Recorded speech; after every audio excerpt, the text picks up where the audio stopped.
Hi hello friends, welcome back to MRL study studio ಚಾನಲ್ಗೆ ತಮಗೆಲ್ಲರಿಗೂ ಸ್ವಾಗತಿಸುತ್ತಾ. ಇವತ್ತಿನ ತರಗತಿಯಲ್ಲಿ HSTR ಸಾಮಾನ್ಯ ಪತ್ರಿಕೆ ಏನು 100 ಮಾರ್ಕ್ಸಿಗೆ ಇರ್ತಾಯಿತ್ತೋ ಅದರಲ್ಲಿ 25 ಮಾರ್ಕ್ಸಿಗೆ GK ಕೇಳ್ತಾರೆ ನಮಗೆ. ಅದರಲ್ಲಿ ಕರೆಂಟ್ ಇವೆಂಟ್ಸ್ ಕೂಡ ಆ್ಯಡ್ ಆಗಿರ್ತೈತೆ. GK ಜೊತೆಗೆ ಕರೆಂಟ್ ಇವೆಂಟ್ಸ್ CS ಏನು ಮಾಡ್ತಾರೆ 25 ಮಾರ್ಕ್ಸ್ಗೆ ಕೇಳ್ತಾರೆ. ಯಾರೆಲ್ಲ ಒಂದು ದೈಹಿಕ ಶಿಕ್ಷಕರ ನೇಮಕಾತಿ ಪೂರ್ವ ಸಿದ್ಧತೆ ಮಾಡ್ಕೊಳ್ತಾ ಇದ್ದಾರೋ, ಹಾಗೆ HSTR, GPSTR, PSTR all competitive ಎಕ್ಸಾಮ್ಗೆ ಯಾರು ಪ್ರಿಪ್ರೇಷನ್ ಮಾಡ್ತಾಯಿದ್ರು ಅವರಿಗೆ ಈ ಒಂದು ತರಗತಿ ಹೆಲ್ಪ್ ಆಗುತ್ತೆ. ಹಾಗೆ GK ಮೇಲೆ ನಾನು HSTR ಸಿಲೆಬಸ್ಗೆ ಅನುಗುಣವಾಗಿ ಹಲವಾರು ತರಗತಿಗಳನ್ನು ಮಾಡಿ ಹಾಕಿದ್ದೀನಿ. ಕಂಪ್ಯೂಟರ್ ಮೇಲೆ ಮಾಡಿದ್ದೀನಿ, ಮೆಂಟಾಲಿಟಿ ಮೇಲೆ ಮಾಡಿದ್ದೀನಿ. ಹಾಗೆ ದೈಹಿಕ ಶಿಕ್ಷಣ ಪೇಪರ್ 2 ಸಾಮಾನ್ಯವಾಗಿ ನಾನು ಅದಕ್ಕೆ ಒತ್ತು ಕೊಟ್ಟು ಏನು ಮಾಡ್ತಾಯಿದ್ದೀನಿ ಅಂದರೆ ದೈಹಿಕ ಶಿಕ್ಷಣಕ್ಕೆ ಸಂಬಂಧಪಟ್ಟಂಥ ಹಲವಾರು ಕ್ಲಾಸ್ಗಳನ್ನು ನಾನು ಮಾಡಿ ಹಾಕಿದ್ದೀನಿ. ಯಾರೆಲ್ಲ ಈ ಒಂದು ಎಕ್ಸಾಮ್ಗಳಿಗೆ ಪ್ರಿಪ್ರೇಷನ್ ಮಾಡ್ಕೊಳ್ತಾ ಇದ್ದಾರೋ ಅವರು ಈ ಒಂದು ತರಗತಿಗಳನ್ನು ಬಳಸ್ಕೊಳ್ಳಿ ಅಂತ ಹೇಳ್ತಾ ಇವತ್ತಿನ ತರಗತಿಯನ್ನು ಪ್ರಾರಂಭಿಸೋಣ. ಭಾರತೀಯ ಸಶಸ್ತ್ರ ಪಡೆಗಳ 3 ವಿಧಗಳು, ಈ ಒಂದು ವಿಷಯದ ಕುರಿತು ಇವತ್ತಿನ ತರಗತಿಯನ್ನು ನಾನು ಮಾಡ್ತಾಯಿದ್ದೀನಿ. ಮುಖ್ಯವಾಗಿ ನಾವು 3 ಸಶಸ್ತ್ರ ಪಡೆಗಳು ನೋಡ್ತೀವಿ: ನೌಕಾಸೇನಾ, ಭೂಸೇನಾ, ವಾಯುಸೇನಾ. ಈ ಒಂದು 3 ವಿಷಯಗಳ ಮೇಲೆ ಇವತ್ತಿನ ತರಗತಿಯಲ್ಲಿ ನಾವು ಸಂಕ್ಷಿಪ್ತವಾಗಿ ತಿಳ್ಕೊಳ್ಳೋಣ ಅಂತ ಹೇಳ್ತಾ, ಭಾರತದ ಏಕೀಕೃತ ರಕ್ಷಣಾ ಪಡೆ ಯಾವ್ಯಾವ ಬರ್ತಾವ ಅಂತಂದರೆ ಅಲ್ಲಿ ಭೂಸೇನೆ ಬರುತ್ತೆ, ನೌಕಾಸೇನಾ ಬರುತ್ತೆ, ನೌಕಾಪಡೆ ಅಂತ ಕರಿತೀವಿ, ವಾಯುಪಡೆ. ಈ 3 ವಿಧಗಳನ್ನು ನಾವು ಭಾರತದ ಒಂದು ರಕ್ಷಣಾ ಪಡೆಗಳು ಅಂತೇಳಿ ನಾವು ಕರಿತೀವಿ. 1.45 ಮಿಲಿಯನ್ ಸಕ್ರಿಯ ಸಿಬ್ಬಂದಿಯೊಂದಿಗೆ ಅಷ್ಟು ಸಿಬ್ಬಂದಿಯನ್ನು ಹೊಂದಿದೆ. ಇದು ವಿಶ್ವದ 2ನೇ ಅತಿ ದೊಡ್ಡ ಸ್ಥಾಯಿ ಸೇನೆಯಾಗಿದೆ. ಯಾವುದಂದರೆ ಭಾರತೀಯ ಸಶಸ್ತ್ರ ಪಡೆ. ರಾಷ್ಟ್ರೀಯ ಭದ್ರತಾ ಮತ್ತು ಸಾರ್ವಭೌಮತ್ವಕ್ಕೆ ಏನಾಗಿದೆ, ಇದು ಸಮರ್ಪಿತವಾಗಿದೆ. ರಾಷ್ಟ್ರೀಯ ಭದ್ರತಾ ದೃಷ್ಟಿಯಿಂದ ಈ 3 ಸೇನೆಗಳು ಏನು ಮಾಡ್ತವೆ, ಕಾರ್ಯಾಚರಣೆಯನ್ನು ಮಾಡ್ತವೆ. ಇವು ಭೂಸೇನಕ್ಕೆ, ವಾಯುಸೇನಕ್ಕೆ ಹಾಗೂ ನೌಕಾಸೇನೆಗೆ ಸಂಬಂಧಪಟ್ಟಂತಹ ಸಿಂಬಲ್ಗಳಾಗಿರ್ತವೆ. ಇದು ಇಂಡಿಯನ್ ಆರ್ಮಿ, ಇದು ಭೂಸೇನೆಗೆ ಸಂಬಂಧಪಟ್ಟಿದೆ. ಇದು ಏನಿದೆ ಅಂದರೆ ಇದು ನೌಕಾಪಡೆಗೆ ಸಂಬಂಧಪಟ್ಟಿದ್ದು, ಇದು ವಾಯುಪಡೆಗೆ ಸಂಬಂಧಪಟ್ಟಂತಹ ಚಿಹ್ನೆಯಾಗಿರ್ತವೆ. ಇವು ಭೂಸೇನೆಯ ದಂಡನಾಯಕರಿಗೆ ಏನಂತ ಕರಿತೀವಿ ಅಂತ ಎಕ್ಸಾಮಲ್ಲಿ ಹಲವಾರು ಸರಿ ಏನಾಗಿದೆ ಪ್ರಶ್ನೆ ಆಗಿದೆ. ಇದು ಭೂಸೇನಾ ದಂಡನಾಯಕರಿಗೆ ನಾವು ಸಾಮಾನ್ಯವಾಗಿ ಜನರಲ್ ಅಂತೇಳಿ ಕರಿತೀವಿ. ನೌಕಾಸೇನಾ ಒಂದು ದಂಡನಾಯಕರಿಗೆ ಅಡ್ಮಿರಲ್ ಅಂತ ಕರಿತೀವಿ. ಹಾಗೆ ವಾಯುಸೇನಾ ದಂಡನಾಯಕರಿಗೆ ಏರ್ ಚೀಫ್ ಮಾರ್ಷಲ್ ಅಂತೇಳಿ ಕರಿತೀವಿ. ಮೂಗರಿಗೂ ನಾವು ಏನೇನು ಕರಿತೀವಿ ಅಂತೇಳಿ ಎಕ್ಸಾಮಲ್ಲಿ ರಿಪೀಟೆಡ್ ಕ್ವಶನ್ಗಳು ನೆನಪಿಟ್ಕೋಬೇಕು. ಭೂಸೇನಾ ಬಂದರೆ ಜನರಲ್, ಅಂದರೆ ನಾವು ಭೂಮಿ ಮೇಲೆ ವಾಸ ಮಾಡೋದ್ರಿಂದ ನಾವು ಜನರಲ್ ಅಂತೇಳಿ ತಿಳ್ಕೊಬೇಕು. ಹಾಗೆ ನೌಕಾಸೇನಾ ದಂಡನಾಯಕರಿಗೆ ಅಡ್ಮಿರಲ್ ಅಂತ ಕರಿತೀವಿ. ಹಾಗೆ ವಾಯುಸೇನೆ ಅಂದ್ರೆ ಏರ್ ಅಂತ ಅರ್ಥ. ಹಾಗಾಗಿ ಏರ್ ಚೀಫ್ ಮಾರ್ಷಲ್ ನಾವು ವಾಯುಸೇನೆಗೆ ನೆನ್ಪಿಟ್ಕೋಬೇಕು. 1955ಕ್ಕಿಂತ ಮೊದಲು ಈ ದಂಡನಾಯಕರನ್ನು ಏನಂತ ಕರಿತಾ ಇದ್ರು ಅಂತಂದರೆ ಕಮಾಂಡ್ ಇನ್ ಚೀಫ್ ಅಂತೇಳಿ ಕರಿತಾ ಇದ್ರು. ಎಲ್ಲ ದಂಡನಾಯಕರು ಏನು ಬರ್ತಾರಲ್ಲ ಇವರಿಗೆ ಏನು ಮಾಡ್ತಾಯಿದ್ರಂತೆ, 1955ಕ್ಕಿಂತ ಮುಂಚೆ ಕಮಾಂಡರ್ ಇನ್ ಚೀಫ್ ಅಂತೇಳಿ ಕರಿತಾ ಇದ್ರಂತೆ. ಭೂಸೇನೆ, ನೌಕಾಸೇನೆ, ವಾಯುಸೇನೆ ಈ 3 ಘಟಕಗಳನ್ನು ಸಮನ್ವಯಕ್ಕಾಗಿ chief of integrated defence staff ಅಂಥೇಳಿ ಕರಿತಾಯಿದ್ರು. ಈ 3 ಸೇನೆಗಳ ಘಟಕಗಳು ಸಮನ್ವಯ ಅಂದರೆ ಕೂಡಿಸೋದಕ್ಕೋಸ್ಕರ ಏನು ಮಾಡ್ತಾಯಿದ್ರು, ಕೂಡಿಸೋದಕ್ಕಾಗಿ chief of integrated defence staff ಅಂಥೇಳಿ ಒಬ್ಬ ಅಧಿಕಾರಿಯನ್ನು 2001ರಲ್ಲಿ ನೇಮಿಸಿದರು. 3 ಪಡೆಗಳ ಎಲ್ಲ ಕಾರ್ಯಗಳನ್ನು ಸಂಘಟಿಸುವವರು ಯಾರು ಅಂದರೆ ರಾಷ್ಟ್ರದ ರಕ್ಷಣಾ ಸಚಿವರಾಗಿರ್ತಾರೆ. ಇವ್ರು ಏನು ಮಾಡ್ತಾರೆ ಅಂದರೆ 3 ಪಡೆಗಳು ಏನು ವಾಯುಸೇನಾ, ಭೂಸೇನಾ, ನೌಕಾಸೇನಾ ಬರುತ್ತೋ ಆ 3 ಸೇನೆಗಳ ಕಾರ್ಯಗಳನ್ನು ಸಂಘಟಿಸುವವರು ಯಾರಂದರೆ ರಾಷ್ಟ್ರದ ರಕ್ಷಣಾ ಸಚಿವರೇನ ಏನಾಗಿರ್ತಾರೆ, ಅದು ಕಾರ್ಯಗಳನ್ನು ಸಂಘಟನೆ ಮಾಡ್ತಾರೆ. ಇಲ್ಲಿ 3 ಸೇನೆಗಳದ್ದು ಒಂದು ಹುದ್ದೆಗಳು ಕೊಟ್ಟಿದ್ದಾರೆ: ಆರ್ಮಿದು, ನೇವಿದು, ಏರ್ಫೋರ್ಸ್ದು. ಆರ್ಮಿ ಸೇನಾ ಭೂಸೇನೆದು, ನೇವಿ ಇದು ನೌಕಾಸೇನೆದು, ಏರ್ಫೋರ್ಸು ಇದು ವಾಯುಸೇನೆ. ಇಲ್ಲಿ ಆರ್ಮಿಯಲ್ಲಿ ಫೀಲ್ಡ್ ಮಾರ್ಷಲ್ ಅಂತ ಬರ್ತಾರೆ. ಆಮೇಲೆ ಅವರು ಕೆಳಗಿನ ಹುದ್ದೆ ಯಾವುದು ಜನರಲು, ಅವ್ರ ಕೆಳಗೆ ಲೆಫ್ಟಿನೆಂಟ್ ಗವರ್ನರು. ಇದೆಲ್ಲ ಏನು ಇದು ಸೋಷಿಯಲ್ ಸೈನ್ಸಲ್ಲಿ ಬರ್ತೈತೆ, ಅಲ್ಲಿ ನೋಡ್ಕೊಳ್ರಿ ನೀವು ನೀಟಾಗಿ, ಕನ್ನಡದಲ್ಲಿ ಇರ್ತೈತೆ. ಮೇಜರ್ ಜನರಲ್, ಲೆಫ್ಟಿನೆಂಟ್ ಜನರಲ್ ಕೆಳಗಡೆ ಮೇಜರ್ ಜನರಲ್ ಬರ್ತಾರೆ. ಹಾಗೆ ಬ್ರಿಗೇಡರ್ ಕೆಳಗಡೆ ಕರ್ನಲ್ ಬರ್ತಾರೆ. ಕರ್ನಲ್ ಕೆಳಗಡೆ ಮತ್ತು ಲೆಫ್ಟಿನೆಂಟ್ ಕರ್ನಲ್ ಕೆಳಗಡೆ ಮೇಜರು, ಆಮೇಲೆ ಕ್ಯಾಪ್ಟನ್, ಲೆಫ್ಟಿನೆಂಟ್. ಇಷ್ಟು ಹುದ್ದೆಗಳು ಆರ್ಮಿಯಲ್ಲಿ ಬರ್ತವೆ. ಇವಾಗ ನೇವಿಯಲ್ಲಿ ಯಾವ ಬರ್ತವೆ ನೋಡಿರಿ: ಅಡ್ಮಿರಲ್ ಆಫ್ ದ ಫ್ಲೀಟು, ಅದ್ರ ಕೆಳಗಡೆ admiral, vice admiral, rear admiral, commander, ಹಾಗೆ captain, commander, chief lieutenant commander, lieutenant ಹಾಗೆ ಲೆಫ್ಟಿನೆಂಟ್, ಸಬ್ ಲೆಫ್ಟಿನೆಂಟ್ ಇಷ್ಟು ನೇವಿಯಲ್ಲಿ ಬರ್ತವೆ. ಹಾಗೆ ಏರ್ ಫೋರ್ಸ್ನಲ್ಲಿ marshal of the Indian air force ಇದು ದೊಡ್ಡ ಹುದ್ದೆ ಇದರಲ್ಲಿ. ಆಮೇಲೆ ಏರ್ ಚೀಫ್ ಮಾರ್ಷಲು, ಆಮೇಲೆ ಏರ್ ಮಾರ್ಷಲು, ಆಮೇಲೆ air vice marshal, air commander, group captain, wing commander, ಹಾಗೆ squadron leader, flight lieutenant, flying officer ಇಷ್ಟೆಲ್ಲ ಆರ್ಮಿಯಲ್ಲಿ ಕಂಡು ಬರ್ತೀವಿ. ಇದ್ರ ಬಗ್ಗೆ ನಾವು ಡಿಟೇಲಾಗಿ ಸೋಷಿಯಲ್ ಸೈನ್ಸಲ್ಲಿ ಓದ್ತೀವಿ. 10th ಮತ್ತು 9th ಬುಕ್ಸಲ್ಲಿ ಇದ್ರ ಬಗ್ಗೆ ಡೀಟೇಲ್ಸ್ ಆಗಿದೆ. ಯಾರೆಲ್ಲ ಒಂದು GPSTR ಸೋಷಿಯಲ್ ಸೈನ್ಸ್ ಇರ್ತಾರೆ ಅವರಿಗೆ ಇದ್ರ ಬಗ್ಗೆ ಸವಿವರವಾಗಿ ಗೊತ್ತಿರ್ತೈತೆ. ಈಗ ಭಾರತೀಯ ಭೂಸೇನೆ, 3 ಸೇನೆಗಳಲ್ಲಿ ಭಾರತೀಯ ಭೂಸೇನೆ ಯಾವಾಗ ಸ್ಥಾಪನೆ ಆಯಿತು ಅಂದರೆ ಏಪ್ರಿಲ್ 1. ಪ್ರತಿ ವರ್ಷ ಏಪ್ರಿಲ್ 1 ನಾವೇನು ಮಾಡ್ತೀವಿ, ಭಾರತೀಯ ಭೂಸೇನೆ ದಿವಸ ಆಗಿ ಆಚರಣೆ ಮಾಡ್ತೀವಿ. ಅದು ಯಾವಾಗಿನಿಂದ ಆಚರಣೆ ಮಾಡ್ತಿದ್ವಿ ಅಂದರೆ 1895ರಿಂದ ಆಚರಣೆ ಮಾಡ್ತೀವಿ. ಹಾಗಾದರೆ ಇದು ಪ್ರಧಾನ ಕಚೇರಿ ಎಲ್ಲಿದೆ ಅಂದರೆ ಅದು ದೆಹಲಿಯಲ್ಲಿದೆ. ಹಾಗಾದರೆ ಇದು ದಿನಾಚರಣೆ ನೋಡಿರಿ, ಇದು ಸ್ಥಾಪನೆ ಆಗಿರೋದು ಏಪ್ರಿಲ್ 1, 1895ರಲ್ಲಿ. ಆದರೆ ಸೇನಾ ದಿನಾಚರಣೆ ನಾವು ಮೊನ್ನೆ ಆಚರಣೆ ಮಾಡಿದ್ವಿ ಜನವರಿ 15ರಂದು. ಪ್ರತಿ ವರ್ಷ ಜನವರಿ 15 ಏನು ಮಾಡ್ತಾರೆ, ಭಾರತೀಯ ಭೂಸೇನಾ ದಿನ ಅಂತೇಳಿ ಆಚರಣೆ ಮಾಡ್ತಾರೆ. ಅದಕ್ಕೆ ಸೇನಾ ದಿನಾಚರಣೆ ಅಂತ ಕೂಡ ನಾವು ಕರಿತೀವಿ. ಸ್ಥಾಪನೆ ಆಗಿದ್ದು ಮಾತ್ರ ಏಪ್ರಿಲ್ 1, 1895ರಲ್ಲಿ. ಭೂಸೇನೆ, ಭಾರತೀಯ ಸೇನೆ ಕಾರ್ಯಾಚರಣೆಯ ಪರಾಕ್ರಮ ನೋಡಲಿ. ಎತ್ತರದ ಯುದ್ಧ ಅಂದರೆ ಸಿಯಾಚಿನ್ ಹಿಮನದಿಯಲ್ಲಿನ ಕಾರ್ಯಾಚರಣೆಗಳು, ಆಮೇಲೆ ಬಂಡಾಯ ನಿಗ್ರಹ ಅಂದರೆ ಕಾಶ್ಮೀರ ಮತ್ತು ಈಶಾನ್ಯದಂತಹ ಸವಾಲಿನ ದೇಶಗಳಲ್ಲಿ ನಿರ್ಣಾಯಕ ಕಾರ್ಯಾಚರಣೆಗಳು ಮಾಡುವುದು.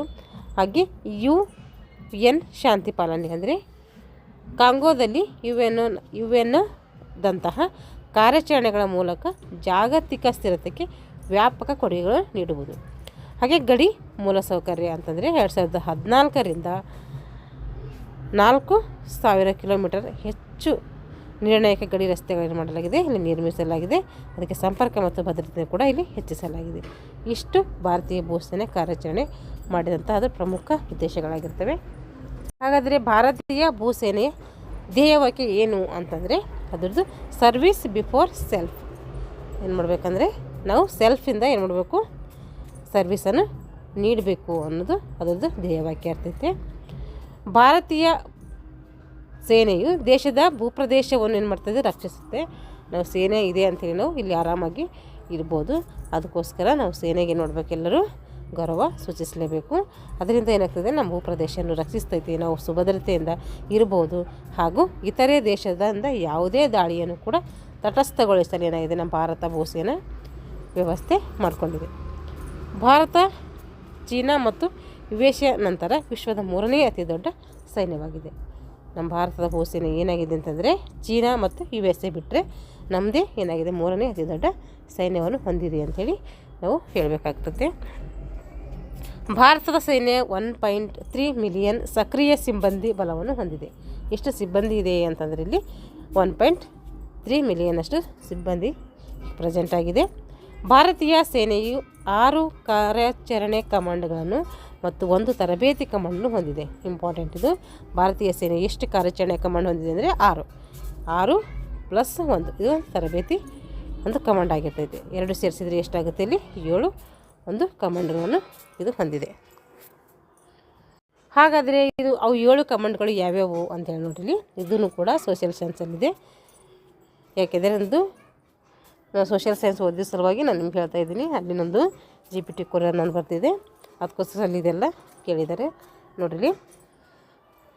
ಇಲ್ಲಿ 7 ಕಮಾಂಡ್ಗಳು ಯಾವ್ಯಾವು ಅಂತಂದರೆ ಇಲ್ಲಿ ಪೂರ್ವ ಕಮಾಂಡ್ ಬರ್ತೈತೆ, ಆಮೇಲೆ ಪಶ್ಚಿಮ ಕಮಾಂಡ್ ಬರ್ತೈತೆ, ಆಮೇಲೆ ಉತ್ತರ ಕಮಾಂಡು, ದಕ್ಷಿಣ ಕಮಾಂಡು, ಕೇಂದ್ರ ಕಮಾಂಡು, ವಾಯುವ್ಯ ಕಮಾಂಡು, ತರಬೇತಿ ಕಮಾಂಡು. ನೋಡಿರಿ ಇಲ್ಲಿ ದಿಕ್ಕುಗಳು ಹಾಕೊಳ್ಳ್ರಿ.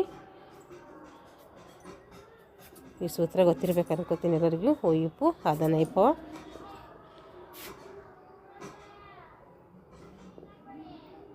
ನೋಡ್ರಿ. ಪೂರ್ವ ಕಮಾಂಡ್ ಎಲ್ಲಿ ಬರ್ತೈತೆ? ಪೂರ್ವ ಕಮಾಂಡು ಕೋಲ್ಕತ್ತಾ, ಅದು ಕೋಲ್ಕತ್ತಾದಲ್ಲಿ ಕಂಡುಬರ್ತೈತೆ. ಅದರ ರಾಜ್ಯ ಕೇಳಿದ್ರೆ ಪಶ್ಚಿಮ ಬಂಗಾಳ. ಹಾಗೆ ಪಶ್ಚಿಮ ಕಮಾಂಡ್ ಎಲ್ಲಿ ಕಂಡುಬರ್ತೈತೆ ಅಂದರೆ ಚಂಡೀಗಢ. ಪಶ್ಚಿಮ ಕಮಾಂಡು ಚಂಡೀಗಢ, ಅದು ಚಂಡೀಗಢದಲ್ಲಿ ಕಂಡುಬರ್ತದೆ. ರಾಜ್ಯ ಬಂದ್ಬಿಟ್ಟು ಚಂಡೀಗಢ, ಅದು ಕಂಡು ಬರೋ ಸ್ಥಳ ಚಂಡಿ ಮಂದಿರ ಅಂಥೇಳಿ. ಉತ್ತರ ಕಮಾಂಡ್ ಎಲ್ಲಿ ಕಂಡುಬರ್ತೈತೆ ಅಂದರೆ ಉಧಂಪುರ. ಇಲ್ಲಿ ಕಾಣಿಸ್ತಾ ಇಲ್ಲ, ಉಧಂಪುರ ಉತ್ತರ ಪ್ರದೇಶ ಕಂಡುಬರ್ತೈತೆ. ಉಧಂಪುರ ಉತ್ತರ ಕಮಾಂಡ್ ಅಂತ ಹೇಳಿ ಕಂಡುಬರ್ತೈತೆ. ಅದು ಜಮ್ಮು ಮತ್ತು ಕಾಶ್ಮೀರದಲ್ಲಿದೆ. ದಕ್ಷಿಣ ಕಮಾಂಡ್ ಎಲ್ಲಿದೆ ಅಂದರೆ ಅದು ಪುಣೆಯಲ್ಲಿದೆ. ದಕ್ಷಿಣ ಕಮಾಂಡು ಪುಣೆಯಲ್ಲಿದೆ, ಅದು ಮಹಾರಾಷ್ಟ್ರದಲ್ಲಿ ಕಂಡುಬರ್ತೈತೆ. ಕೇಂದ್ರ ಕಮಾಂಡ್ ಇಲ್ಲಿ ನೆನ್ಪಿಟ್ಕೊಳ್ರಿ, ಕೇಂದ್ರ ಕಮಾಂಡ್ ಎಲ್ಲಿ ಬರ್ತದೆ ಅಂದರೆ ಲಕ್ನೋ, ಅದು ಉತ್ತರ ಪ್ರದೇಶದಲ್ಲಿ ಕಂಡುಬರ್ತೈತೆ. ವಾಯುವ್ಯ ಕಮಾಂಡ್ ಎಲ್ಲಿ ಕಂಡುಬರ್ತೈತೆ ಅಂದರೆ ಜೈಪುರು, ಅದು ರಾಜಸ್ಥಾನದಲ್ಲಿ. ಹಾಗೆ ತರಬೇತಿ ಕಮಾಂಡ್ ಎಲ್ಲಿ ಕಂಡುಬರ್ತೈತೆ ಅಂದರೆ ಅದು ಮಾವುನಲ್ಲಿ ಕಂಡುಬರ್ತೈತೆ, ಅದು ಮಧ್ಯಪ್ರದೇಶದಲ್ಲಿ. ಇದು ಇಂಪಾರ್ಟೆಂಟ್. 6 ಏನಿದ್ದಾವೆ ಕಮಾಂಡ್ಗಳಿದ್ದಾವೆ, ಭೂಸೇನಾ ಕಮಾಂಡ್ಗಳು. ಒಂದು ತರಬೇತಿ ಕಮಾಂಡ್ ಇದೆ. ಒಟ್ಟು ಟೋಟಲ್ ಸೇರಿ ಎಷ್ಟಾಗ್ತವೆ? 7 ಕಮಾಂಡ್ಗಳಾಗ್ತವೆ. ಭಾರತದ ಒಂದು ಭೂಸೇನೆಯ 6 ಕಾರ್ಯಾಚರಣೆ ಕಮಾಂಡ್ಗಳಾದರೆ ಒಂದು ತರಬೇತಿ ಕಮಾಂಡ್. 7 ಕೂಡ ಪ್ಲೇಸ್ಗಳು ಕೂಡ ಕೇಳ್ತಾರೆ, ಎಕ್ಸಾಮಲ್ಲಿ ಕೇಳಿದ್ದಾರೆ, ನೆನ್ಪಿಟ್ಕೊಳ್ರಿ. ನೋಡಿರಿ, ಭೂಸೇನೆಯ ಪ್ರಮುಖ ತರಬೇತಿ ಕೇಂದ್ರಗಳು ಎಲ್ಲಿದ್ದಾವೆ ಅಂತ ಹೇಳ್ರಿ. ತರಬೇತಿ ಕೇಂದ್ರಗಳು ರಾಷ್ಟ್ರೀಯ ರಕ್ಷಣಾ ಅಕಾಡೆಮಿ, ಅದು ಖಡಕ್ವಾಸ್ಲಾ. ಇಂಪಾರ್ಟೆಂಟ್, ವೆರಿ ಇಂಪಾರ್ಟೆಂಟ್, ಎಲ್ಲ ಎಕ್ಸಾಮ್ಗಳಿಗೆ ಕೇಳಿದ್ದಾರೆ. ರಾಷ್ಟ್ರೀಯ ರಕ್ಷಣಾ ಅಕಾಡೆಮಿ ಏನಂದರೆ ಅದು ಖಡಕ್ವಾಸ್ಲಾ, ಮಹಾರಾಷ್ಟ್ರದ ಒಂದು ರಾಜ್ಯದಲ್ಲಿ ಕಂಡು ಬರ್ತೈತೆ. ಆಮೇಲೆ ಅಧಿಕಾರಿಗಳ ತರಬೇತಿ ಶಾಲೆ ಅಂದರೆ ಚೆನ್ನೈ. ರಕ್ಷಣಾ ಅಕಾಡೆಮಿ ಅಂದರೆ ಖಡಕ್ವಾಸ್ಲಾ, ತರಬೇತಿ ಶಾಲೆ ಅಂತಂದರೆ ಇದು ಅಧಿಕಾರಿಗಳಿಗೋಸ್ಕರ ಇರುವಂಥ ತರಬೇತಿ ಶಾಲೆ, ಅದು ಚೆನ್ನೈನಲ್ಲಿ, ತಮಿಳುನಾಡಲ್ಲಿ ಕಂಡುಬರ್ತೈತೆ. ಅದು ಭಾರತೀಯ ಮಿಲಿಟರಿ ಅಕಾಡೆಮಿ, ವಾಯ್ಸ್ ಅಂದರೆ ಸೇನೆಗೆ ಸಂಬಂಧಪಟ್ಟಂಥ ಅಕಾಡೆಮಿ ಎಲ್ಲಿದೆ ಅಂದರೆ ಅದು ಡೆಹ್ರಾಡೂನು, ಖಡಕ್ವಾಸ್ಲಾ, ಚೆನ್ನೈ, ಇವೆಲ್ಲದು ಫುಲ್ ಕನ್ಫ್ಯೂಷನ್ ಆಗ್ತವೆ, ನೆನಪಿಟ್ಕೋಬೇಕು ಕ್ಲಿಯರಾಗಿ. ಇದು ಉತ್ತರಾಖಂಡದಲ್ಲಿ ಕಂಡುಬರ್ತೈತೆ. ಆಮೇಲೆ ರಾಷ್ಟ್ರೀಯ ರಕ್ಷಣಾ ಕಾಲೇಜಲ್ಲಿ ಅಂದರೆ ದೆಹಲಿ, ಅದು ದೆಹಲಿ ರಾಜ್ಯದಲ್ಲಿ ಕಂಡುಬರ್ತೈತೆ. ಸಿಬ್ಬಂದಿ ಕಾಲೇಜು, ಸೇನಾ ಸಿಬ್ಬಂದಿ ಕಾಲೇಜು ವೆಲ್ಲಿಂಗ್ಟನ್, ಅದು ತಮಿಳುನಾಡಲ್ಲಿ ಕಂಡುಬರ್ತೈತೆ. ರಾಷ್ಟ್ರೀಯ ರಕ್ಷಣಾ ಕಾಲೇಜು, ರಕ್ಷಣಾ ಅಂದರೆ ಅದು ಖಡಕ್ವಾಸ್ಲಾ. ಆಮೇಲೆ ತರಬೇತಿ ಶಾಲೆ ಎಲ್ಲಿಂದರೆ ಅದು ಚೆನ್ನೈ. ಆಮೇಲೆ ಮಿಲಿಟರಿ ಅಕಾಡೆಮಿಯಲ್ಲಿ ಅಂದರೆ ಡೆಹ್ರಾಡೂನು. ಆಮೇಲೆ ರಕ್ಷಣಾ ಕಾಲೇಜು ಅಂತ ಬಂದರೆ ಅದು ದೆಹಲಿ. ಶಾಲೆ ಬಂದರೆ ಚೆನ್ನೈ, ಕಾಲೇಜು ಬಂದರೆ ದೆಹಲಿ. ಹಾಗೆ ರಾಷ್ಟ್ರೀಯ ಸೇನಾ ಸಿಬ್ಬಂದಿ ಕಾಲೇಜ್ ಅಂದರೆ ಅದು ರಾಷ್ಟ್ರೀಯ ರಕ್ಷಣಾ ಕಾಲೇಜ್ ಅಂದರೆ ದೆಹಲಿ. ಸೇನಾ ಸಿಬ್ಬಂದಿ ಕಾಲೇಜು ಅಂದರೆ ಅದು ವೆಲ್ಲಿಂಗ್ಟನ್. ಇದು ನೆನ್ಪಿಟ್ಕೊಳ್ರಿ, ಹೆಂಗಾದರೂ ಮಾಡಿ ಎಕ್ಸಾಮಲ್ಲಿ ಇದ್ರ ಮೇಲೆ ಕ್ವಶನ್ಸ್ ಬರ್ತೈತೆ. ಈಗ ಭಾರತೀಯ ವಾಯುಪಡೆ ಸುಮಾರು 1,70,000 ಸಕ್ರಿಯ ಸಿಬ್ಬಂದಿಯನ್ನು ಹೊಂದಿದೆ. ಇದು ವಿಶ್ವದ 4ನೇ ಅತಿ ದೊಡ್ಡ ವಾಯುಪಡೆಯನ್ನು ಹೊಂದಿದೆ. ವಿಶ್ವದ ಭಾರತ ಭೂಸೇನೆ ಏನಾಗಿತ್ತು, 3ನೇ ಅತಿ ದೊಡ್ಡ ಒಂದು ಸೇನೆಯನ್ನು ಹೊಂದಿದರೆ ಇದು 4ನೇ ಅತಿ ದೊಡ್ಡ ವಾಯುಪಡೆಯನ್ನು ಹೊಂದಿದೆ. ಇದರ ಪ್ರಮುಖ ಪಾತ್ರಗಳಲ್ಲಿ ವಾಯು ರಕ್ಷಣೆ ಮತ್ತು ಯುದ್ಧತಂತ್ರದ ವಾಯು ಬೆಂಬಲವನ್ನು ಒದಗಿಸುವುದು ಇದರಲ್ಲಿ ಸೇರಿರ್ತೈತೆ. ಇದು ರಫೇಲ್ ಮತ್ತು ಸುಮಾರು 30 MKI-ನಂತಹ ಮುಂದುವರಿದ ಯುದ್ಧ ವಿಮಾನಗಳನ್ನು, C-17 ಗ್ಲೋಬ್ ಮಾಸ್ಟರ್ನಂತಹ ಭಾರೀ ಸಾರಿಗೆ ವಿಮಾನಗಳು ಮತ್ತು ಅಪಾಚಿಯಂತಹ ದಾಳಿ ಹೆಲಿಕಾಪ್ಟರ್ಗಳು ಸೇರಿದಂತೆ 1,700ಕ್ಕೂ ಹೆಚ್ಚು ವಿಮಾನಗಳ ವೈವಿಧ್ಯಮಯ ಫ್ಲೀಟನ್ನು ಇದು ನಿರ್ವಹಿಸ್ತೈತೆ. ಯಾವುದು? ಈ ಒಂದು ವಾಯುಸೇನೆ. ಹಾಗಾದರೆ ಇದು ಯಾವಾಗ ಸ್ಥಾಪನೆ ಆಯಿತು ಅಂತ ಹೇಳಿ, ಇದು ಅಕ್ಟೋಬರ್ 8, 1937ರಲ್ಲಿ. ಅಲ್ಲಿ ಭೂಸೇನೆ ಯಾವಾಗ ಸ್ಥಾಪನೆ ಆಗಿತ್ತು? ಏಪ್ರಿಲ್ 1, 1895ರಲ್ಲಿ. ಆದರೆ ಭೂಸೇನಾ ದಿನಾಚರಣೆ ಆಚರಣೆ ಮಾಡೋದು ಜನವರಿ 15. ಹಾಗಾದರೆ ವಾಯುಸೇನೆ ದಿನಾಚರಣೆ ಯಾವಾಗ ಆಚರಣೆ ಮಾಡ್ತೀವಿ ಅಂದರೆ ನಾವು ಅಕ್ಟೋಬರ್ 8ರಂದು. ಇದು ಸ್ಥಾಪನೆ ಆಗಿದ್ದ ದಿನವೇ ನಾವು ಮಾಡ್ತೀವಿ ವಾಯುಸೇನೆ ಅಂಥೇಳಿ ದಿನ ಅಂಥೇಳಿ ಆಚರಣೆ ಮಾಡ್ತೀವಿ. ಇದ್ರ ಕೇಂದ್ರ ಕಚೇರಿ ಕೂಡ ನವದೆಹಲಿ. ಈ 3ರದ್ದು ಕೇಂದ್ರ ಕಚೇರಿ ಕೂಡ ನವದೆಹಲಿಯಲ್ಲಿ ಕಂಡುಬರ್ತೈತೆ. ಇದರ ಧ್ಯೇಯವಾಕ್ಯ ಏನು ಅಂದರೆ ವೈಭವದಿಂದ ಆಕಾಶವನ್ನು ಸ್ಪರ್ಶಿಸು, touch the sky with glory, ಅಂದರೆ ವೈಭವದಿಂದ ಆಕಾಶವನ್ನು ಸ್ಪರ್ಶಿಸು ಅನ್ನುವಂಥ ಧ್ಯೇಯವಾಕ್ಯ ಅನ್ನೋದು ಹೊಂದಿದೆ. ಇದ್ರ ಬಣ್ಣ ಯಾವುದು ನೋಡ್ರಿ, ಬ್ಲೂ, ಸ್ಕೈ ಬ್ಲೂ, ವೈಟ್. ನೋಡ್ರಿ ಇದ್ರ ಬಣ್ಣ ಏನು, ಬ್ಲೂ, ಸ್ಕೈ ಬ್ಲೂ, ವೈಟ್ ಅಂತ. ಇದ್ರ ಬಣ್ಣಗಳು ನೆನ್ಪಿಟ್ಕೋಬೇಕು. ಭಾರತೀಯ ವಾಯುಪಡೆಯ ಮುಖ್ಯಸ್ಥರನ್ನು ಏನಂತ ಕರಿತೀವಿ ಅಂತೇಳಿ ನೋಡಿದ್ದೀವಿ ಹಿಂದೆ, ಏರ್ ಚೀಫ್ ಮಾರ್ಷಲ್ ಅಂತೇಳಿ ಕರಿತೀವಿ. ಭೂಸೇನೆ ಒಂದು ಮುಖ್ಯಸ್ಥರಿಗೆ ಜನರಲ್, ಹಾಗೆ ನೌಕಾಪಡೆಯ ಒಂದು ದಂಡನಾಯಕರಿಗೆ ಕರಿತೀವಿ ನಾವು ಅಡ್ಮಿರಲ್. ವಾಯುಸೇನೆಯ ಒಂದು ಮುಖ್ಯಸ್ಥರಿಗೆ ಅಥವಾ ದಂಡನಾಯಕರಿಗೆ ಏನು ಕರಿತೀವಿ, ಏರ್ ಚೀಫ್ ಮಾರ್ಷಲ್ ಅಂತೇಳಿ ಕರಿತೀವಿ. 3 ಜನದ್ದು ನೆನ್ಪಿಟ್ಕೋಬೇಕು. ಈಗ ವಾಯುಪಡೆಯ ತರಬೇತಿ ಸಂಸ್ಥೆಗಳು, ಇದರ ತರಬೇತಿ ಸಂಸ್ಥೆಗಳು ಇಲ್ಲಿದ್ದಾವೆ ನೋಡಿರಿ. ಪೈಲಟ್ ತರಬೇತಿ ಸಂಸ್ಥೆ ಅಲಹಾಬಾದ್ನಲ್ಲಿದೆ. ವಾಯುಪಡೆಯ ವೈದ್ಯಕೀಯ ಸಂಸ್ಥೆ ಬೆಂಗಳೂರಿನಲ್ಲಿದೆ. ಪ್ಯಾರಾ ಟ್ರೂಪರ್ಸ್ ತರಬೇತಿ ಸಂಸ್ಥೆ ಆಗ್ರಾದಲ್ಲಿದೆ. ವಾಯುಪಡೆಯ ತಾಂತ್ರಿಕ ಕಾಲೇಜು ಬೆಂಗಳೂರಿನಲ್ಲಿದೆ. ವಾಯುಪಡೆಯ ಆಡಳಿತ ಕಾಲೇಜು ಅದು ಕೊಯಮತ್ತೂರಿನಲ್ಲಿದೆ. ಏರ್ಫೋರ್ಸ್ ಅಕಾಡೆಮಿ ದಿಂಡಿಗಲ್ ಅಂದರೆ ದಿಂಡಲ್ಕಲ್ ಅಂತ ಕೂಡ ಕರಿತೀವಿ ಅದಕ್ಕೆ, ಅದು ಅಲ್ಲಿದೆ, ದಿಂಡಿಗಲ್ನಲ್ಲಿದೆ. ತಂತ್ರಗಳು ಮತ್ತು ವಾಯು ಯುದ್ಧ ರಕ್ಷಣಾ ಸಂಸ್ಥೆ ಗ್ವಾಲಿಯರ್ನಲ್ಲಿದೆ. ಇದು ತರಬೇತಿ ಸಂಸ್ಥೆಗಳು ಕೂಡ ನಾವು ನೆನ್ಪಿಟ್ಕೋಬೇಕು. 5 ಪರಿಣಾಮಕಾರಿ ಕಮಾಂಡ್ಗಳನ್ನು ಹೊಂದಿದೆ. ಇದು ಕಮಾಂಡ್ಗಳು ನೆನ್ಪಿಟ್ಕೋಬೇಕಂಗೆ. ಪೂರ್ವ ಕಮಾಂಡು ಅದು ಶಿಲಾಂಗ್ನಲ್ಲಿದೆ, ಅದು ಮೇಘಾಲಯ ರಾಜ್ಯದಲ್ಲಿ ಕಂಡುಬರ್ತೈತೆ. ದಕ್ಷಿಣ ಕಮಾಂಡು ತಿರುವನಂತಪುರಂನಲ್ಲಿದೆ, ಅದು ಕೇರಳ ರಾಜ್ಯದಲ್ಲಿ ಕಂಡುಬರ್ತೈತೆ. ಕೇಂದ್ರ ಕಮಾಂಡು ಅಲಹಾಬಾದ್ನಲ್ಲಿದೆ, ಅದು ಉತ್ತರ ಪ್ರದೇಶದಲ್ಲಿ ಕಂಡುಬರ್ತೈತೆ. ನೈಋತ್ಯ ಕಮಾಂಡು ಗಾಂಧಿನಗರದಲ್ಲಿದೆ, ಅದು ಗುಜರಾತ್ನಲ್ಲಿ ಕಂಡುಬರ್ತೈತೆ. ಪಶ್ಚಿಮ ಕಮಾಂಡು ದೆಹಲಿಯಲ್ಲಿದೆ, ಅದು ದೆಹಲಿಯಲ್ಲಿ ಕಂಡುಬರ್ತೈತೆ. ಈಗ 2 ಔಪಚಾರಿಕ ಕಮಾಂಡ್, 5 ಏನಾಗಿದೆ ಪರಿಣಾಮಕಾರಿ ಕಮಾಂಡ್ಗಳು ಹೊಂದಿದರೆ, 2 ಏನಾಗಿದೆ ಔಪಚಾರಿಕ ಕಮಾಂಡ್ಗಳನ್ನು ಹೊಂದಿದೆ. ಒಂದು ನಿರ್ವಹಣಾ ಕಮಾಂಡು ನಾಗ್ಪುರ್ ಮಹಾರಾಷ್ಟ್ರದಲ್ಲಿ ಕಂಡುಬರ್ತೈತೆ. ತರಬೇತಿ ಕಮಾಂಡು ಬೆಂಗಳೂರು, ಅದು ಕರ್ನಾಟಕದಲ್ಲಿ ಕಂಡುಬರ್ತೈತೆ. ಯುದ್ಧ ವಿಮಾನ ಹಾರಾಟ ನಡೆಸಿದ ಇತರ ರಾಜಕೀಯ ವ್ಯಕ್ತಿಗಳು, ಯಾರ್ಯಾರು ಯುದ್ಧ ವಿಮಾನ ಹಾರಾಟ ಮಾಡಿದ್ರು ಅಂಥೇಳಿ ಆ ರಾಜಕೀಯ ವ್ಯಕ್ತಿಗಳ ಬಗ್ಗೆ ತಿಳ್ಕೊಳ್ಳೋಣ.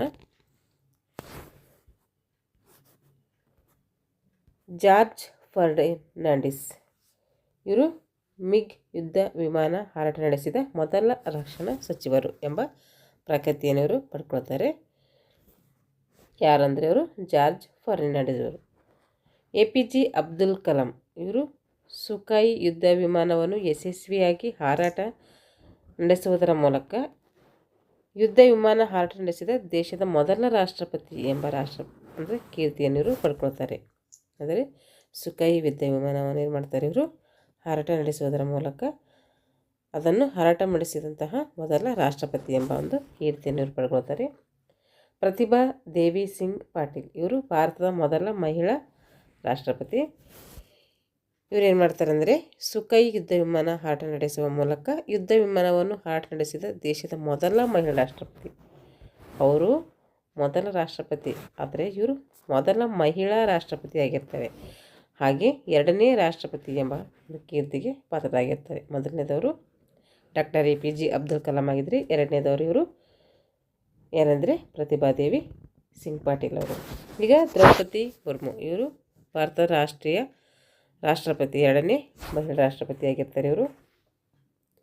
ಇತ್ತೀಚೆಗೆ ರಾಷ್ಟ್ರಪತಿ ದ್ರೌಪದಿ ಮುರ್ಮು ಅವರು ಯುದ್ಧ ವಿಮಾನ ಹತ್ತಿದ 3ನೇ ಮಹಿಳಾ ರಾಷ್ಟ್ರಪತಿ ಮತ್ತು ಯುದ್ಧ ವಿಮಾನದಲ್ಲಿ ಹಾರಾಟ ನಡೆಸಿದ ದೇಶದ 2ನೇ ಮಹಿಳಾ ರಾಷ್ಟ್ರಪತಿ ಅಂತ ಬಂದಾಗೆ 3ನೇ ರಾಷ್ಟ್ರಪತಿ. ಹಾಗೆ ಇದು 3ನೇ ರಾಷ್ಟ್ರಪತಿ ಅಲ್ಲ, ಇದು 2ನೇ ಮಹಿಳಾ ರಾಷ್ಟ್ರಪತಿ. ಇಲ್ಲಿ ಮಹಿಳಾ ರಾಷ್ಟ್ರಪತಿ ಹಚ್ಚಬೇಕಾದ್ರೆ ಇಲ್ಲಿ 2 ಅಂತ ಹಚ್ಚಬೇಕು. ರಾಷ್ಟ್ರಪತಿ ಅಂದಾಗೆ 3ನೇ ರಾಷ್ಟ್ರಪತಿ ಅಂಥೇಳಿ ಹಚ್ಚಬೇಕು. ಈ ರೀತಿ ಇವರು ಕೂಡ ಏನು ಮಾಡ್ತಾರೆ, ತಮ್ಮ ಪ್ರಖ್ಯಾತಿಯನ್ನು ಪಡ್ಕೊಳ್ತಾರೆ. ನಿರ್ಮಲಾ ಸೀತಾರಾಮನ್, ರಕ್ಷಣಾ ಸಚಿವರಾಗಿದ್ದರು ಇವರು. ನಿರ್ಮಲಾ ಸೀತಾರಾಮನ್ ಅವರು ಭಾರತೀಯ ವಾಯುಪಡೆಯ ಯುದ್ಧ ವಿಮಾನ ಸುಖಾಯ್ 30 MKI 5ನಲ್ಲಿ 2018 ಜನವರಿ 17ರಂದು ಹಾರಾಟ ನಡೆಸಿ ರಷ್ಯಾ ನಿರ್ಮಿತ ಸುಖಾಯ್ ಯುದ್ಧ ವಿಮಾನ ಏರಿದ ದೇಶದ 2ನೇ ನಾಯಕಿ ಎಂಬ ಇವರು ಒಂದು ಹೆಗ್ಗಳಿಕೆಯನ್ನು ಪಡ್ಕೊಳ್ತಾರೆ. ಯುದ್ಧ ವಿಮಾನ ಹಾರಾಟ ನಡೆಸಿದ ಮೊದಲ ಉದ್ಯಮಿ ಯಾರಾದರೆ ಅದು ರತನ್ ಟಾಟಾ. F-16 ಯುದ್ಧ ವಿಮಾನವನ್ನು ಬೆಂಗಳೂರಿನಲ್ಲಿ ಜರುಗಿದ ಏರೋ ಇಂಡಿಯಾ 2007ರಲ್ಲಿ 40 ನಿಮಿಷಗಳ ಹಾರಾಟವನ್ನು ಇವರು ನಡೆಸ್ತಾರೆ. ಇಲ್ಲಿ ನೋಡ್ರಿ, ರಾಜನಾಥ್ ಸಿಂಗ್ HAL ಸಂಪೂರ್ಣ ದೇಶೀಯವಾಗಿ ಅಭಿವೃದ್ಧಿಪಡಿಸಿರುವ ತೇಜಸ್ ಯುದ್ಧ ವಿಮಾನದಲ್ಲಿ ರಕ್ಷಣಾ ಸಚಿವ ರಾಜನಾಥ್ ಸಿಂಗ್ ಅವರು 2019 ಸೆಪ್ಟೆಂಬರ್ 19ರಂದು ಇವರು ಏನು ಮಾಡ್ತಾರೆ, ಪೈಲಟ್ ಆಗಿ 26 ನಿಮಿಷಗಳ ಕಾಲ ಯಶಸ್ವಿಯಾಗಿ ಹಾರಾಟವನ್ನು ಮಾಡ್ತಾರೆ. ರಾಜನಾಥ್ ಸಿಂಗ್ ಜೊತೆಗೆ ತೇಜಸ್ ವಿಮಾನ ಮುಖ್ಯ ಪೈಲಟ್ ಆಗಿದ್ದವರು ಯಾರು ಅಂತಂದರೆ air vice marshal N Tiwari ಅವರು. ಅಂದರೆ ರಾಜನಾಥ್ ಸಿಂಗ್ ಜೊತೆಗೆ ಏನು ಮಾಡ್ತಾರೆ, ಇವರು ತೇಜಸ್ ವಿಮಾನದ ಮುಖ್ಯ ಪೈಲಟ್ ಆಗಿರ್ತಾರೆ ಇವರು. ಈ ಮೂಲಕ ತೇಜಸ್ ಯುದ್ಧ ವಿಮಾನವನ್ನು ಪ್ರಯಾಣಿಸಿದ ಮೊದಲ ರಕ್ಷಣಾ ಸಚಿವ ಅಂಥೇಳಿ ಈ ರಾಜನಾಥ್ ಸಿಂಗ್ ಅವರು ಪ್ರಖ್ಯಾತಿಯನ್ನು ಪಡ್ಕೊಳ್ತಾರೆ. ಇಷ್ಟು ಏನಾಯ್ತಂದರೆ ಯುದ್ಧ ವಿಮಾನ ಹಾರಾಟ ನಡೆಸಿದಂತಹ ಪ್ರಮುಖ ರಾಜಕೀಯ ವ್ಯಕ್ತಿಗಳೊಂದಿಗೆ ತಿಳ್ಕೊಂಡಿದ್ದೀವಿ. ಈಗ ನೌಕಾಸೇನೆ ಬಗ್ಗೆ ತಿಳ್ಕೊಳ್ಳೋಣ. ನೌಕಾಸೇನೆ ಯಾವಾಗ ಸ್ಥಾಪನೆ ಆಯ್ತು? ಇವಾಗ ಏನಾಯ್ತಂದರೆ ಭೂಸೇನೆ ಆಯಿತು, ವಾಯುಸೇನೆ ಆಯಿತು, ಇವಾಗ ನೌಕಾಸೇನೆ. ಇದು ಯಾವಾಗಪ್ಪ ಸ್ಥಾಪನೆ ಆಯ್ತಂದರೆ 1830ರಲ್ಲಿ ಸ್ಥಾಪನೆ ಆಯ್ತೈತಿ. ಇದು ಭೂಸೇನೆ ಯಾವಾಗ ಸ್ಥಾಪನೆ ಆಯಿತು? ಭೂಸೇನೆ ಸ್ಥಾಪನೆ ಆಗಿದ್ದು ನೋಡ್ರಿ, ಭೂಸೇನೆ ಸ್ಥಾಪನೆ ಆಗಿದೆ ಯಾವಾಗಂದರೆ 1895 ಏಪ್ರಿಲ್ 1ರಂದು ಭೂಸೇನೆ ಪ್ರಾರಂಭ ಆಗ್ತೈತೆ. ಹಾಗೆ ವಾಯುಸೇನೆ ಯಾವಾಗ ಸ್ಥಾಪನೆ ಆಗ್ತದೆ ಅಂದರೆ 1932 ಅಕ್ಟೋಬರ್ 8ರಂದು ಇದು ಸ್ಥಾಪನೆ ಆಗ್ತೈತೆ. ಅಕ್ಟೋಬರ್ 8. ಹಾಗೆ ಅದು ಭೂಸೇನೆದು ಒಂದು ದಿನಾಚರಣೆ ಯಾವಾಗ ಆಚರಣೆ ಮಾಡ್ತೀವಿ ಅಂದರೆ ಜನವರಿ 15. ಹಾಗೆ ವಾಯುಪಡೆಯ ಒಂದು ದಿನಾಚರಣೆ ಯಾವಾಗ ಆಚರಣೆ ಮಾಡ್ತೀವಿ ಅಂದರೆ ಅಕ್ಟೋಬರ್ 8. ಹಾಗೆ ನೌಕಾಪಡೆಯ ದಿನಾಚರಣೆ ಯಾವಾಗ ಅಂದರೆ ಡಿಸೆಂಬರ್ 4. ಸ್ಥಾಪನೆ ಆಗಿದ್ದು 1830, ಆಚರಣೆ ಮಾಡೋದು ಡಿಸೆಂಬರ್ 4. ಇದರ ಧ್ಯೇಯ ವಾಕ್ಯ ಏನು ಅಂದರೆ ಶೋನೋ ಮರಣ, ಶೋನೋ ವರುಣ್, ಶಮ್ನೋ ವರುಣ್. ಮುಖ್ಯಸ್ಥರು ಅಡ್ಮಿರಲ್, ಮುಖ್ಯಸ್ಥರಿಗೆ ಏನಂತ ಕರಿತೀವಿ ನಾವು? ಅಡ್ಮಿರಲ್ ಅಂತೇಳಿ ಕರಿತೀವಿ. ಭೂಸೇನೆಯ ಮುಖ್ಯಸ್ಥರಿಗೆ ನಾವು ಜನರಲ್ ಅಂತ ಕರೆದ್ರೆ, ವಾಯುಸೇನೆಯ ಮುಖ್ಯಸ್ಥರಿಗೆ ಏರ್ ಚೀಫ್ ಮಾರ್ಷಲ್ ಅಂತ ಕರೆದ್ರೆ, ಈ ನೌಕಾಸೇನಾ ಮುಖ್ಯಸ್ಥರಿಗೆ ಏನು ಕರಿತೀವಿ ಅಥವಾ ದಂಡನಾಯಕರಿಗೆ ಏನು ಕರಿತೀವಿ ಅಂದರೆ ಅಡ್ಮಿರಲ್ ಅಂತೇಳಿ ಕರಿತೀವಿ. ಇದ್ರ ಕೇಂದ್ರ ಕಚೇರಿ ಕೂಡ ಎಲ್ಲಿದೆ? ದೆಹಲಿಯಲ್ಲಿದೆ. ಮೂರದು ಕೇಂದ್ರ ಕಚೇರಿ ಮುಖ್ಯವಾಗಿ ನಾವು ನವದೆಹಲಿಯಲ್ಲಿ ನೋಡಿದ್ದೀವಿ. ಭಾರತೀಯ ನೌಕಾಪಡೆಯ ಪಿತಾಮಹ ಯಾರು ಅಂದರೆ ಅದು ಛತ್ರಪತಿ ಶಿವಾಜಿ. ಭಾರತೀಯ ನೌಕಾಪಡೆಯ ಪಿತಾಮಹ ಅಂತೇಳಿ ನಾವು ಛತ್ರಪತಿ ಶಿವಾಜಿಯವರನ್ನು ಕರಿತೀವಿ. ನೌಕಾಪಡೆಯ ಪರಮೋಚ್ಚ ಅಧಿಕಾರಿ ಯಾರು ಅಂದರೆ ಅದು ಭಾರತದ ರಾಷ್ಟ್ರಪತಿ. ಇದು ಯಾವಾಗ ಸ್ಥಾಪನೆ ಆಯ್ತಂದರೆ 1830 ಮೇ 10ರಂದು ರಾಯಲ್ ಇಂಡಿಯನ್ ನೇವಿಯಾಗಿ ಏನು ಮಾಡ್ತೈತಿ, ಇದು ಸ್ಥಾಪನೆ ಆಗ್ತೈತೆ. ಯಾವುದು? ನೌಕಾಪಡೆ.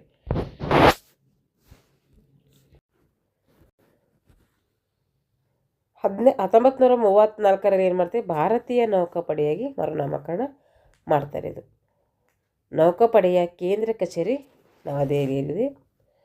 ಭಾರತೀಯ ನೌಕಾ ಅಕಾಡೆಮಿ ನೋಡ್ರಿ, ಕೇರಳ ರಾಜ್ಯದ ಕಣ್ಣೂರು ಜಿಲ್ಲೆಯ ಈಜಿಮಾದಲ್ಲಿದ್ದು. ಎಲ್ಲಿದೆ ಇದು? ಭಾರತೀಯ ನೌಕಾಪಡೆ ಅಕಾಡೆಮಿ ಕಣ್ಣೂರು ಅಂದರೆ ಕೇರಳ ರಾಜ್ಯದ ಕಣ್ಣೂರು ಜಿಲ್ಲೆಯ ಈಜಿಮಾಲದಲ್ಲಿದೆ. ಭಾರತೀಯ ನೌಕೆ ಮತ್ತು ಕರಾವಳಿ ರಕ್ಷಣಾ ಪಡೆಗಳ ಅಧಿಕಾರಿಗಳ ಪ್ರಾರಂಭದ ತರಬೇತಿ ಈ ಒಂದು ಭಾರತೀಯ ನೌಕಾ ಅಕಾಡೆಮಿ ಆಗಿರ್ತೈತೆ. ಇದು 1969ರಲ್ಲಿ ಸ್ಥಾಪನೆಗೊಂಡಿದೆ.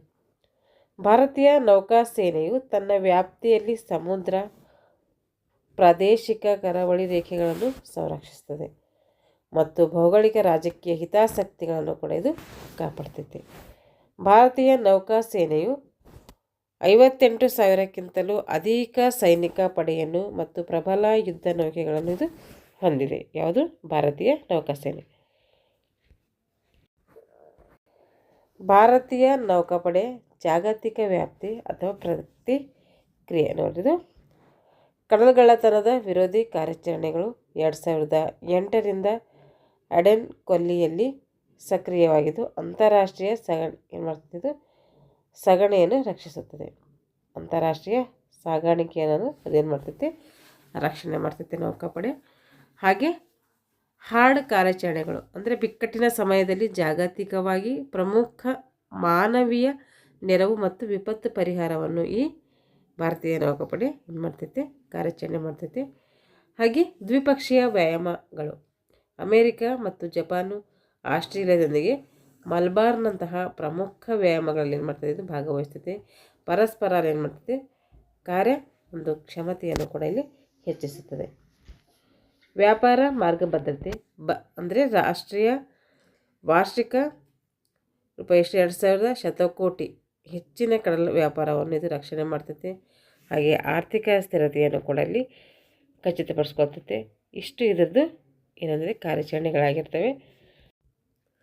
ಹಾಗೆ ಇದೇ ಕೂಡ ಏನಾಗಿದೆ ಅಂದರೆ ಪ್ರಾಂತೀಯ ಕಮಾಂಡ್ಗಳನ್ನು ಹೊಂದಿದೆ. 3 ಪ್ರಾಂತೀಯ ಕಮಾಂಡ್ ಹೊಂದಿದೆ ಇದು. ಆ 3 ಪ್ರಾಂತೀಯ ಕಮಾಂಡ್ಗಳು ಯಾವ್ಯಾವ ಅಂದರೆ ಒಂದು ಪಶ್ಚಿಮ ಕಮಾಂಡು, ಪೂರ್ವ ಕಮಾಂಡು, ದಕ್ಷಿಣ ಕಮಾಂಡು. ಪಶ್ಚಿಮ ಕಮಾಂಡ್ ಎಲ್ಲಿದೆ ಅಂದರೆ ಮುಂಬೈ, ಅದು ಯಾವ ರಾಜ್ಯ ಅಂದರೆ ಮಹಾರಾಷ್ಟ್ರ. ಪೂರ್ವ ಕಮಾಂಡು ವಿಶಾಖಪಟ್ಟಣ, ಅದು ಎಲ್ಲಂದರೆ ಆಂಧ್ರ ಪ್ರದೇಶ. ಕೊಚ್ಚಿನ್ ದಕ್ಷಿಣ ಕಮಾಂಡು, ಅದು ಎಲ್ಲಂದರೆ ಕೇರಳ. 2 ಪ್ಲೇಟ್ಗಳು ಕಂಡುಬರ್ತವೆ ಇಲ್ಲಿ. ಆ 2 ಪ್ಲೇಟ್ಗಳು ಯಾವುದಂದರೆ ಪ್ಲೇಟ್ಗಳು 2 ಪ್ಲೇಟು ಭಾರತೀಯ ನೌಕಾಸೇನೆಯ ಕಾರ್ಖಾನೆಗಳು, ನೌಕಾಸೇನೆಯ ತರಬೇತಿ ಕೇಂದ್ರಗಳು. 2 ಪ್ಲೇಟ್ಗಳಿದ್ದು ಯಾವುದು ನೌಕಾಸೇನೆದು. ಇಲ್ಲೇನು ಮಾಡಿದೆ ಅಂದರೆ ಭಾರತ ನೌಕಾಪಡೆಯ ಹೊಸ ಒಂದು ಧ್ವಜ ಕೂಡ ಅನಾವರಣ ಮಾಡಿದೆ. ಆ ಧ್ವಜ ಯಾವುದಂದರೆ ನಿಶಾನ್ ಅಂಥೇಳಿ. ಬ್ರಿಟಿಷ್ ವಸಾಹತುಶಾಹಿ ಆಡಳಿತ ನೌಕಾಪಡೆಯ ಧ್ವಜವನ್ನು ಬದಲಾಯಿಸಿ ಹೊಸ ವಿನ್ಯಾಸದ ಧ್ವಜ ಅಂದರೆ ನೇವಿ ನ್ಯೂ ಡಿಸೈನ್ ಅನ್ನು 2022 ಸೆಪ್ಟೆಂಬರ್ 2ರಂದು ಏನು ಮಾಡ್ತೈತೆ ಭಾರತೀಯ ನೌಕಾಪಡೆ ಲೋಕಾರ್ಪಣೆ ಮಾಡ್ತೈತೆ. ಈ ಹೊಸ ನೌಕಾಪಡೆಯ ಧ್ವಜವನ್ನು ಛತ್ರಪತಿ ಶಿವಾಜಿ ಮಹಾರಾಜರ ಪ್ರೇರಣೆಯಿಂದ ಈ ಒಂದು ಧ್ವಜವನ್ನು ನಿರ್ಮಾಣ ಮಾಡಲಾಗಿದೆ. ನೋಡ್ರಿ, ಇದು ಏನಾಗ್ತದೆ ನ್ಯಾವಿ ನ್ಯೂ ಡಿಸೈನ್, ಇದು ಹೊಸ ವಿನ್ಯಾಸದ ಒಂದು ಧ್ವಜ ಆಗಿರ್ತದೆ. ಇದು ಏನು ಮಾಡಲ್ಲ ಅಂದರೆ ನೌಕಾಪಡೆಯ ಧ್ವಜವನ್ನು ಛತ್ರಪತಿ ಶಿವಾಜಿ ಮಹಾರಾಜರು ಏನು ಮಾಡಿದ್ರಲ್ಲ ಅವರ ಒಂದು ಪ್ರೇರಣೆಯಿಂದ ಈ ಒಂದು ಧ್ವಜವನ್ನು ಅದು ಪ್ರೇರಣೆ ಮಾಡಲಾಗಿದೆ. ಅಂದರೆ ಅವ್ರೇನು ಮಾಡ್ತಾಯಿದ್ದಾರೆ, ಅವ್ರಿಗೆ ನಾವು ಏನಂತ ಕರೆದಿದ್ದೀವಿ, ನೌಕಾಪಡೆಯ ಪಿತಾಮಹ ಅಂತೇಳಿ ಕರೆದಿದ್ದೀವಲ್ಲ, ಅವರ ಒಂದು ಪ್ರೇರಣೆಯಿಂದ ಈ ಧ್ವಜವನ್ನು ನಿರ್ಮಾಣ ಮಾಡಲಾಗಿದೆ. ನೋಡ್ರಿ, ನೌಕಾಪಡೆಯ ಹಳೆಯ ಧ್ವಜ ಇತ್ತು. ಹಳೆಯ ಧ್ವಜದ ಭಾಗವಾಗಿದ್ದ ಸೆಂಟ್ ಜಾರ್ಜ್ ಕ್ರಾಸ್ ಅಂದರೆ ಕೆಂಪು ಪ್ಲಸ್ ಅನ್ನು ತೆಗೆದುಹಾಕಲಾಗಿದೆ. ಅಲ್ಲೇನು ಹಳೆಯ ಧ್ವಜದಲ್ಲಿ ಕೆಂಪು ಪ್ಲಸ್ ಇತ್ತು, ಅದನ್ನು ಏನು ಮಾಡಲಾಗಿದೆ ತೆಗೆದುಹಾಕಲಾಗಿದೆ. ಹೊಸದಾಗಿ ವಿನ್ಯಾಸ ಮಾಡಿದಂತಹ ಧ್ವಜಕ್ಕೆ ನಿಶಾನ್ ಅಂತ ಏನಾಗಿದೆ ಹೆಸರನ್ನು ಇಡಲಾಗಿದೆ. ಇಂಪಾರ್ಟೆಂಟ್ ಇದೆ, ಎಕ್ಸಾಮಲ್ಲಿ ಕೇಳ್ತಾರೆ. ಹಳೆಯ ಧ್ವಜದಲ್ಲಿ ನೌಕಾಪಡೆಯ ಲಾಂಛನ ಮತ್ತು ಬಿಳಿ ಬಣ್ಣದ ಮೇಲೆ ಕೆಂಪು ಪಟ್ಟಿಯ ಸೆಂಟ್ ಜಾರ್ಜ್ ಕ್ರಾಸ್ ಅಂದರೆ ಕೆಂಪು ಪ್ಲಸ್ ಇತ್ತು. ಹೊಸ ಧ್ವಜ ಏನು ಮಾಡಲಾಗಿದೆ ಸಂಪೂರ್ಣವಾಗಿ ಬಿಳಿ ಬಣ್ಣದಲ್ಲಿದ್ದು ಹಳೆಯ ರೆಡ್ ಕ್ರಾಸ್ ಚಿಹ್ನೆಯ ಬದಲಿಗೆ ಛತ್ರಪತಿ ಶಿವಾಜಿ ಮಹಾರಾಜರ ಸಾಮ್ರಾಜ್ಯದ ರಾಜಮುದ್ರೆಯನ್ನು ಇದು ಹೊಂದಿದೆಯಂತೆ. ಹಾಗೆ ಹೊಸ ಒಂದು ಧ್ವಜದ ಮೇಲ್ಭಾಗದ ಎಡ ತುದಿಯಲ್ಲಿ ಭಾರತ ರಾಷ್ಟ್ರಧ್ವಜವನ್ನು ಕೂಡ ಇರಿಸಲಾಗಿದೆ. ಹಾಗೆಯೇ ಬಲಭಾಗದ ಒಂದು ಸ್ವಲ್ಪ ಕೆಳಭಾಗದಲ್ಲಿ ನೀಲಿ ಬಣ್ಣದ ಚಿನ್ನದ ಬಣ್ಣದ 2 ಬಾರ್ಡರ್ಗಳನ್ನು ಕೂಡ ಹೊಂದಿದೆ. 2 ಬಾರ್ಡರ್ಗಳನ್ನು ಹೊಂದಿದಂತಹ ಅಷ್ಟಾಭುಜಾಕೃತಿಯನ್ನು ಅಲ್ಲಿ ಏನಾಗಿದೆ ಆ ಧ್ವಜದಲ್ಲಿ ಇರಿಸಲಾಗಿದೆ. ನೋಡ್ರಿ ಇದೇ ಅದು ಧ್ವಜ.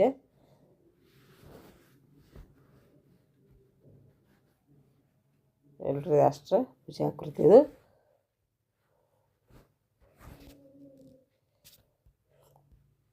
ಅಷ್ಟಭುಜಾಕೃತಿ ಇಲ್ಲಿ ಶಿವಲಾಂಛನ ಇದೆ.